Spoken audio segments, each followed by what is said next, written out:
नमस्कार, FM news देख रहे हैं आप। आपके साथ मैं हूं हर्ष त्यागी। राज्य में विधानसभा चुनाव की घोषणा के बाद शुक्रवार से नामांकन प्रक्रिया शुरू हो गई है, लेकिन कांग्रेस पार्टी के उम्मीदवारों की सूची अभी तक उत्तराखंड में जारी नहीं हो पाई है। ऐसे में माना जा रहा है कि शनिवार को यानी कि आज पार्टी की ओर से सूची जारी हो सकती है। शुक्रवार को नई दिल्ली में दिन भर हरक एपिसोड चलता रहा। इसके बाद देर शाम केंद्रीय चुनाव समिति की बैठक शुरू हुई, जो देर रात तक जारी रही। फोन पर हुई बातचीत में पार्टी प्रदेश अध्यक्ष गणेश गोदियाल ने कहा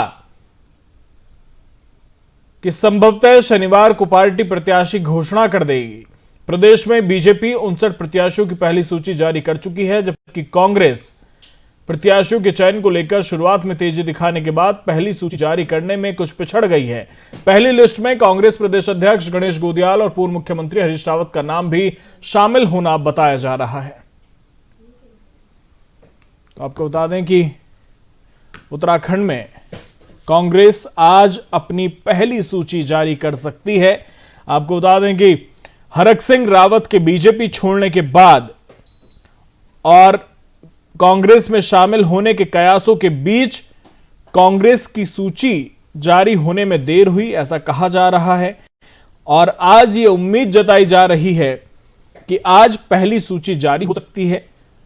55 उम्मीदवार इसमें हो सकते हैं और पहली सूची में प्रदेश अध्यक्ष गणेश गोदियाल और चुनाव कैंपेन समिति के मुखिया हरीश रावत का नाम इस सूची में हो सकता है। और आज ये उम्मीद जताई जा रही है कि आज कांग्रेस अपनी पहली सूची जारी कर देगी। आपको बता दें कि कांग्रेस ये भी नजर बनाए हुए है कि बीजेपी से नाराज होने के बाद कौन कौन लोग बगावत कर सकते हैं, उन पर भी नजर बनाई हुई है। और इसी पर बातचीत के लिए हमारे साथ कांग्रेस प्रवक्ता मथुरादत्त जोशी जी हमारे साथ जुड़ गए हैं। बहुत बहुत स्वागत है मथुरादत्त जोशी जी आपका एफएम न्यूज में। धन्यवाद। मथुरादत्त जोशी जी, आज क्या ये मान लिया जाए कि आज तस्वीर साफ हो जाएगी उत्तराखंड में? निश्चित रूप से तस्वीर साफ हो जाएगी। साफ ही है तस्वीर, लेकिन और साफ हो जाएगी। तस्वीर साफ है मथुरादत्त जोशी जी, यानी कि टिकट तय हो चुके हैं। जी।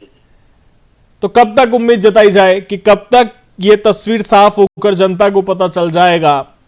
आज शाम को हम सूची सार्वजनिक करके आज शाम को जारी होगी। जी।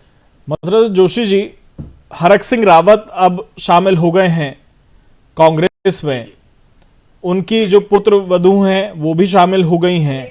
तो क्या मान लिया जाए कि अनुकृति का टिकट फाइनल है लैंस जॉन से? किसका फाइनल है किसका नहीं है ये तो अभी भविष्य के घर में है जी। इतना जरूर है, अनुकृति गुसाई कांग्रेस में आ चुकी हैं और कांग्रेस की वो सम्मानित कार्यकर्ता हैं और टिकट का फैसला भी हाईकमान के स्तर पर है। जो भी निर्णय होगा शाम को सार्वजनिक हो जाएगा। चलिए ठीक है, बहुत बहुत शुक्रिया आपका। धन्यवाद।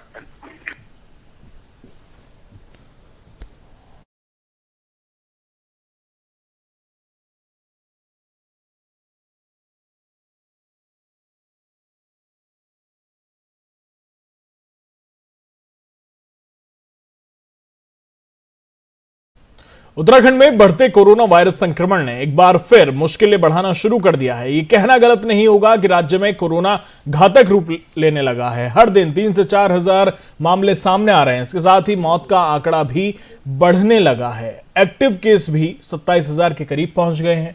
उत्तराखंड में अब तक कोरोना वायरस के 3,91,915 मामले सामने आ चुके हैं। हालांकि इनमें कई लाख लोग कोरोना को मात दे चुके हैं। वहीं बात कोरोना के सक्रिय मामलों की करें तो यह संख्या 26,950 तक पहुंच गई है। अब तक 7,468 की मौत हो चुकी है। इसके अलावा 8,133 संक्रमित राज्य से बाहर जा चुके हैं। कोरोना के मामले तो बढ़ते जा रहे हैं, साथ ही एक्टिव केस के मामलों में भी लगातार इजाफा हो रहा है। देहरादून जिला सबसे आगे है, यहां 11,064 सक्रिय मामले हैं। इसके अलावा नैनीताल में 3,744, हरिद्वार में 3,551 और उधम सिंह नगर में 2,321 सक्रिय मामले हैं।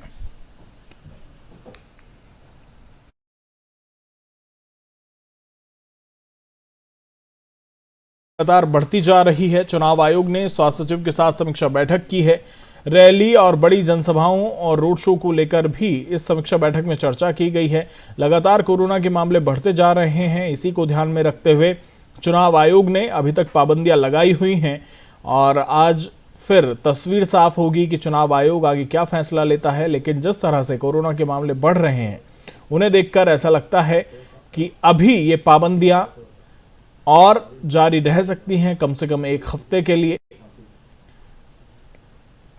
तो उत्तराखंड की अगर बात करें तो उत्तराखंड में भी कोरोना के मामले लगातार बढ़ रहे हैं और जो सबसे नंबर 1 पर ये जिला है वो देहरादून है, जिसमें कोरोना के मामले सबसे ज़्यादा हैं। आपको बता दें कि उत्तराखंड की राजधानी भी है और पर्यटन और शिक्षा की दृष्टि से भी काफ़ी महत्वपूर्ण है।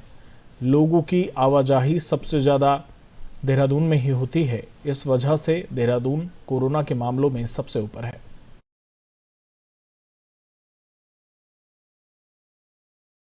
सरोवर नगरी नैनीताल और उसके आसपास मौसम ने फिर करवट बदल डाली। सुबह से ही आसमान में घने बादल मंडरा रहे थे, जिसके चलते ही ऊंचाई वाले स्थानों में बर्फ पड़ रही है, जबकि निचले हिस्सों में जो मैदानी इलाके हैं वहां पर बारिश हो रही है। बर्फ पड़ने से जनजीवन अस्त व्यस्त हो रहा है। लोग ठंड से बचने के लिए गर्म कपड़े, आग और हीटर का सहारा ले रहे हैं।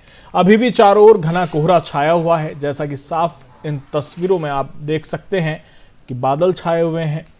और उधम सिंह नगर जिला इस समय किसानों ने मटर, सरसों और गेहूं की जो खेती हो रही है उसके खराब होने की वजह से बड़ा नुकसान भी यहाँ माना जा रहा है। आपको बता दें कि मौसम विज्ञान केंद्र के निदेशक विक्रम सिंह के अनुसार शनिवार और रविवार को देहरादून, हरिद्वार, पौड़ी और नैनीताल में ओलावृष्टि और बारिश के आसार हैं। इसके अलावा चमोली, रुद्रप्रयाग, उत्तरकाशी, पिथौरागढ़ और बागेश्वर में हल्का हिमपात हो सकता है।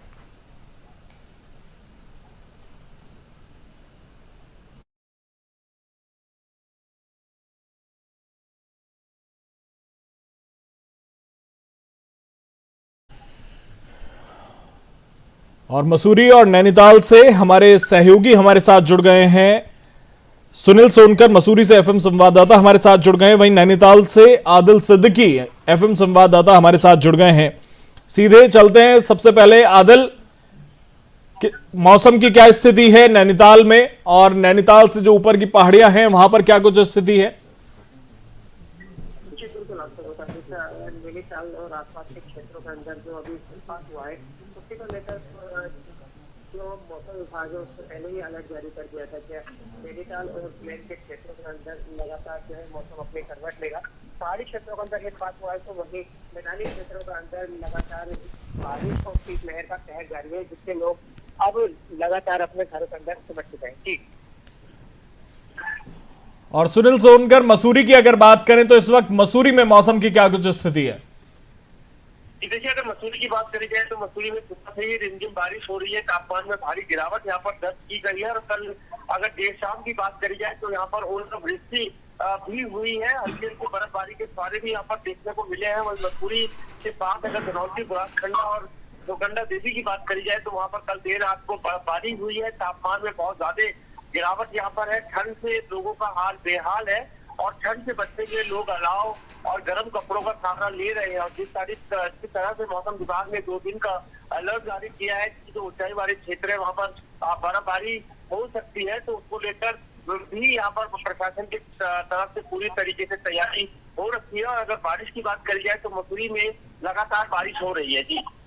और अगर मसूरी के आसपास की जो ऊंची चोटियां हैं वहां की बात करें तो कहां कहां पर बर्फबारी हो रही है और कहां कहां पर नहीं?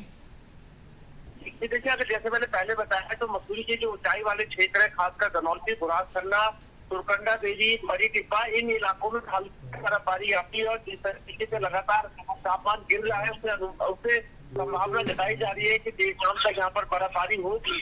क्योंकि मसूरी शहर में अभी तक बर्फबारी नहीं हुई है, तो कहीं ना कहीं लोगों में मायूसी है।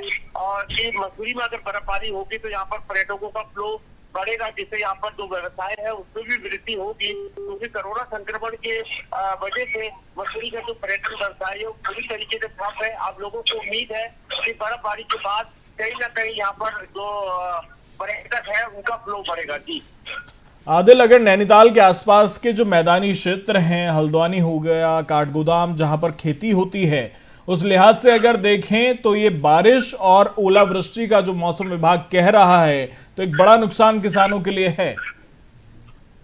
जी बिल्कुल, आपको सही है कि लगातार जो मैदानी क्षेत्र है इसमें हल्द्वानी, धमतरी नगर हो गया, रुद्रपुर हो गया, काशीपुर हो गया, इन क्षेत्रों के अंदर जो किसान है उनकी जो खेती है उसको काफी नुकसान होगा। और ओलावृष्टि और बारिश को लेकर, इसी को लेकर जो किसानों के चेहरे इस समय चिकन देखी जा रही है।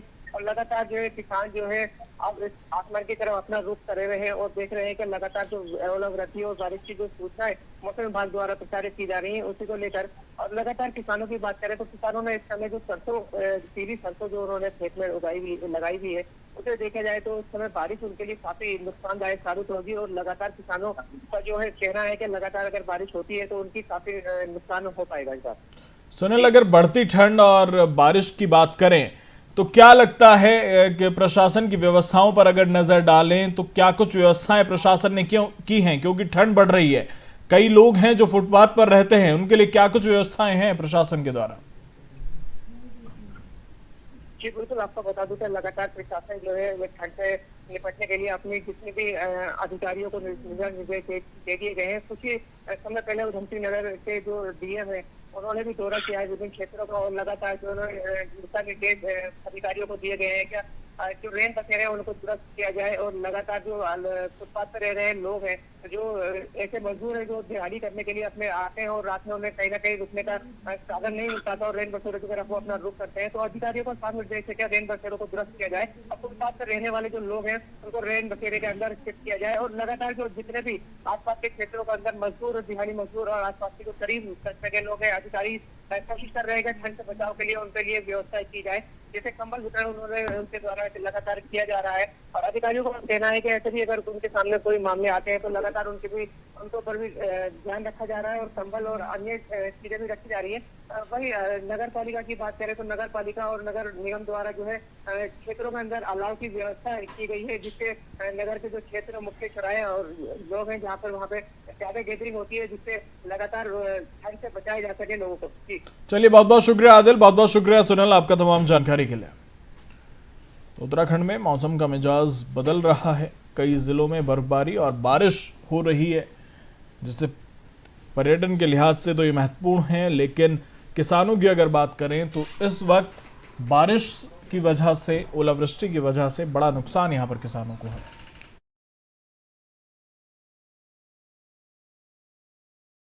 लक्सर विधानसभा पर टिकट की दावेदारी कर चुके बीजेपी से पूर्व राज्य मंत्री श्यामवीर सैनी निर्दलीय उतर सकते हैं। बीजेपी के पूर्व राज्य मंत्री श्यामवीर सैनी आज लक्सर विधानसभा के कई गांव में डोर टू डोर जनसंपर्क अभियान करेंगे। आपको बता दें कि बीजेपी के टिकट पर श्यामवीर सैनी कलियर विधानसभा सीट से पहले चुनाव लड़ चुके हैं। मुख्य चिकित्सा अधिकारी कुमार खरगेंद्र में कोरोना संक्रमण को लेकर विस्तृत जानकारी देते हुए बताया कि जनपद हरिद्वार में पॉजिटिव केस 5% हैं। अभी तक कोई भी सीरियस मरीज पूरे जनपद में नहीं मिला है। उन्होंने जानकारी देते हुए बताया कि लगातार जन जागरूकता अभियान भी चलाए जा रहे हैं, जिसमें जनता को सोशल डिस्टेंसिंग, मास्क का उपयोग और हाथों को लगातार सैनिटाइज करने के लिए प्रेरित किया जा रहा है। उन्होंने बताया कि अभी तक लगभग 1800 केस पॉजिटिव आए हैं, जिससे 48 मरीजों को अलग अलग जगह भर्ती किया गया है, जिनका बिना ऑक्सीजन सपोर्ट के इलाज किया जा रहा है। उन्होंने बताया कि ओमिक्रॉन अन्य वेरिएंट की अपेक्षा 30 गुना ज्यादा तेजी से फैलता है। उन्होंने अपील की है कि इसके लिए जनता को जागरूक होना होगा और सतर्कता बरतनी होगी, तभी हम संक्रमण के खतरे से सुरक्षित रह सकते हैं। चुनाव को लेकर प्रशासन पूरी तरह से मुस्तैद है, वहीं पुलिस भी चुनाव को लेकर पूरी तरह से अपनी तैयारियों में लगी है। लालकुआ के सुभाष नगर बैरियर पर पुलिस द्वारा निरंतर चेकिंग अभियान चलाया जा रहा है। वहीं पुलिस क्षेत्राधिकारी शांतनु परासर और कोतवाल संजय कुमार की निगरानी में रात में भी पुलिस के द्वारा बाहर से आने वाली तमाम गाड़ियों की चेकिंग की जा रही है। पुलिस क्षेत्राधिकारी शांतनु परासर ने बताया कि बाहरी जिलों से शहर में आने वाली सभी गाड़ियों की बड़ी ही बारीकी से चेकिंग की जा रही है। वहीं गाड़ियों के कागज भी देखे जा रहे हैं, साथ ही गाड़ी के सभी कागज उपलब्ध न होने पर चालान भी किया जा रहा है। उसके अनुपालन हेतु यहाँ पे बॉर्डर के एरिया पे हमारी चेकिंग चल रही है। इसमें कोई भी इलीगल कैश या अन्य वस्तु जो चुनाव को प्रभावित कर सके इस संबंध में चेकिंग कर रहे हैं तथा अभी हमारा 26 जनवरी भी आने वाला है। इस संबंध में भी हमारी जो सख्त चेकिंग चल रही है जिससे सुरक्षा व्यवस्था इस संबंध में जो कोविड संबंधित गाइडलाइंस है उसको भी अनुपालन कराया जा रहा है तथा अन्य कोई अनियमितता पाई जा रही है तो उसमें चालान किया जाएगा। उत्तराखंड के कुमाऊं में बड़ा हादसा हुआ। पौड़ी गढ़वाल से दुल्हन को लेकर गाजियाबाद लौट रही बारातियों की बस खाई में गई। हादसे में मौके पर लड़की की बुआ की मौत हो गई है। वहीं रामनगर में इलाज के दौरान 2 लोगों की मौत हो गई। स्थानीय लोगों की मदद से घायलों को हाईवे तक लाया गया। पुलिस और आईटीबीपी के जवानों ने एम्बुलेंस की व्यवस्था कर अन्य घायलों को रामनगर राजकीय चिकित्सालय भेजा है। घटना की सूचना से दोनों परिजनों में हड़कंप मचा हुआ है। बस में 21 लोग सवार थे। आपको बता दें कि गाजियाबाद के नंदगांव से बारात आई थी। बीती रात बारात वापस गाजियाबाद जा रही थी।